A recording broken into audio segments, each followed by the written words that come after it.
Laouma de YouTube, que la paix soit sur vous. Dans cette vidéo, j'aimerais vous faire vivre une expérience exceptionnelle. Imaginez-vous que vous êtes avec le prophète, alayhi salatu wassalam, pas n'importe où, au pèlerinage. Et pas à n'importe quel moment du pèlerinage. Lors du jour de Arafat, lorsque tous les pèlerins sont réunis devant le mont Arafat. Et vous savez que lorsque tout le monde est au mont Arafat, eh bien, il y a le sermon de Arafat. Et il s'avère que le prophète, alayhi salatu wassalam, a fait son dernier sermon le jour de Arafat. On dit qu'à peu près 2 mois après, il va décéder. Donc si vous avez envie d'écouter ces dernières paroles du prophète, alayhi salatu wassalam, et de pouvoir en tirer quelques enseignements, restez avec moi.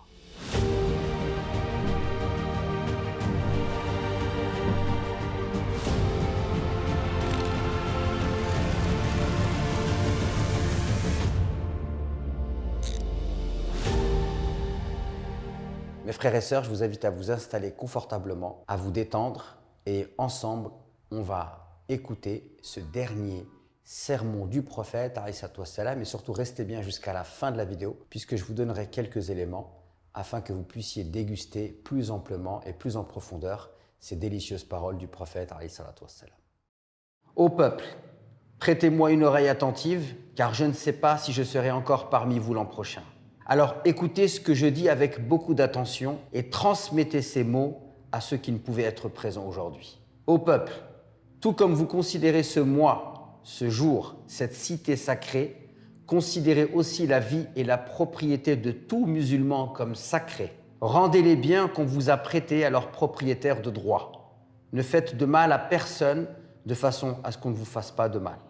Souvenez-vous qu'un jour, vous rencontrerez votre Seigneur et il vous demandera des comptes sur vos actions en ce monde. Dieu vous a interdit le riba. Alors toute obligation de riba doit désormais être annulée. Votre capital est à vous. Vous n'infligerez ni ne souffrirez d'aucune iniquité. Dieu a jugé qu'il ne devait pas y avoir de riba et que tout riba dû à Al-Abbas ibn Abd al-Muttalib doit être annulé. Tous les droits à la vengeance découlant des homicides de la période de l'ignorance sont désormais annulés. Et les premiers que j'abolis sont ceux qui découlent du meurtre de Rabi'a ibn al-Harith. Ô peuple, les incroyants jouent avec le calendrier afin de rendre permissible ce que Dieu a interdit et interdire ce que Dieu a permis. Selon Dieu, les mois sont au nombre de 12.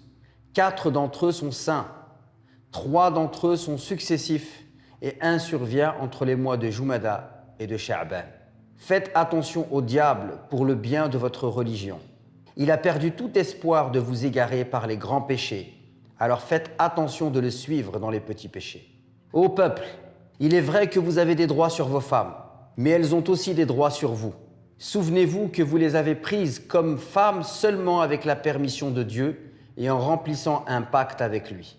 Si elles vous restent fidèles, alors il leur revient le droit d'être nourries et vêtues dans la gentillesse. Traitez bien vos femmes et soyez gentils avec elles, car elles sont vos partenaires et vos assistantes dévouées. Et c'est votre droit qu'elles ne fréquentent pas des gens que vous n'approuvez pas, ainsi que de ne jamais être infidèles. Ô peuple, écoutez-moi avec sincérité, adorez Dieu, accomplissez vos 5 prières quotidiennes, jeûnez pendant le mois du Ramadan et donnez de votre bien en zakat. Faites le hajj si vous le pouvez. Toute l'humanité descend d'Adam et Ève. Un arabe n'est pas supérieur à un non-arabe et un non-arabe n'est pas supérieur à un arabe. Un blanc n'est pas supérieur à un noir et un noir n'est pas supérieur à un blanc, seulement par la taqwa et la bonne action. Sachez que chaque musulman est le frère de chaque musulman et que les musulmans constituent une fraternité. Le bien d'autrui n'est pas légitime pour un musulman, excepté celui que son frère lui donne de plein gré. Alors ne vous faites pas d'injustice à vous-même.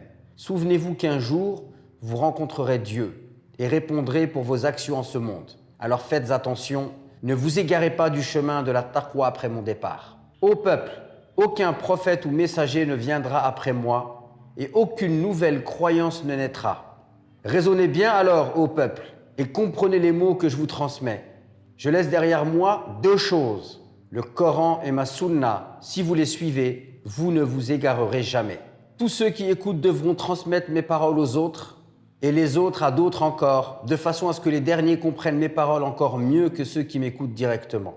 Sois témoin, ô Dieu, que j'ai transmis ton message à ton peuple. Alors personnellement, je trouve ce dernier sermon exceptionnel. Il me touche beaucoup. Et pour moi, en fait, il y a plein de choses qui me viennent à l'esprit. Il y a plein de choses que je ressens dans mon cœur. Tout d'abord, c'est les valeurs qui sont portées par ce discours du prophète.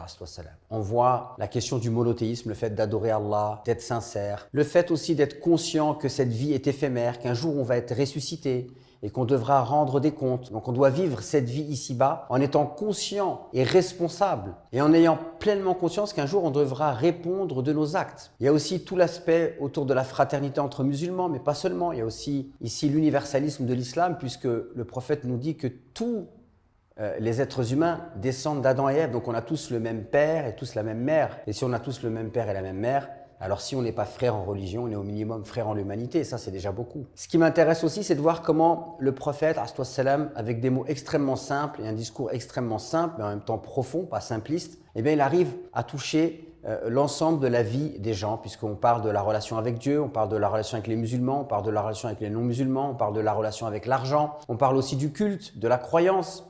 Donc voilà, ce sermon est extrêmement riche, extrêmement profond de par les valeurs qu'il porte. Et quelque part, ça symbolise pour moi pleinement à la fois la haute moralité de notre prophète Mohammed sallallahu alayhi wa sallam, mais également des valeurs universelles qui sont prônées par l'islam. Ce que je trouve très intéressant aussi du point de vue pédagogique, c'est que le prophète y montre l'exemple. Par exemple, quand il dit que le riba que son oncle aurait pu encaisser, en fait, il l'annule. Donc il est juste et il commence par sa propre famille, parce que Al-Abbas, c'est son oncle. Ce qui me plaît aussi énormément dans la pédagogie prophétique, c'est la manière dont il souhaite responsabiliser son auditoire. Il ne les infantilise pas, il les invite à se responsabiliser. Ce que je trouve aussi extraordinaire dans ce discours, c'est le fait qu'il invite au pardon. Voilà, on annule les dettes qui vont engendrer du riba. Et aussi le fait qu'il cherche à arrêter le cercle de la violence par la vengeance, puisqu'il invite les gens à arrêter toute envie de violence qui serait liée à l'époque de l'ignorance. En gros, on sort une page blanche et on recommence de zéro. Ce que je trouve grandement exceptionnel dans le sermon du prophète, c'est qu'en fait, il y a un certain nombre d'éléments qui sont toujours valables aujourd'hui. La question du racisme, elle est évoquée dans ce sermon et en fait, on voit que c'est encore un problème aujourd'hui, en 2021, le racisme. Et le racisme, il est partout. Je ne parle pas que du racisme en France, mais le racisme partout. Le racisme des Arabes envers les Noirs, le racisme des Noirs envers les Blancs, par exemple, le racisme des Blancs envers les Arabes et les Noirs. Enfin, le racisme, on le retrouve partout. Et c'est une maladie humaine. Et déjà à l'époque, le prophète cherche à lutter contre ce racisme. Il y a aussi tout ce qui relève de la pauvreté et du fait d'inviter les gens à mieux redistribuer les richesses. Et on voit comment le prophète a voulu arrêter cette histoire de riba. Pour comprendre le riba auquel fait référence le prophète, j'ai fait une vidéo sur ma chaîne YouTube que vous pouvez retrouver ici. On peut voir aussi comment le prophète insiste sur la sacralité de la vie. Et vous pouvez voir qu'aujourd'hui encore, c'est un problème. Donc on peut s'apercevoir que ce sermon a certes été prononcé il y a plus de 14 siècles, et pourtant, les valeurs qu'il prône et les problèmes qu'il essaye de résoudre sont toujours d'actualité.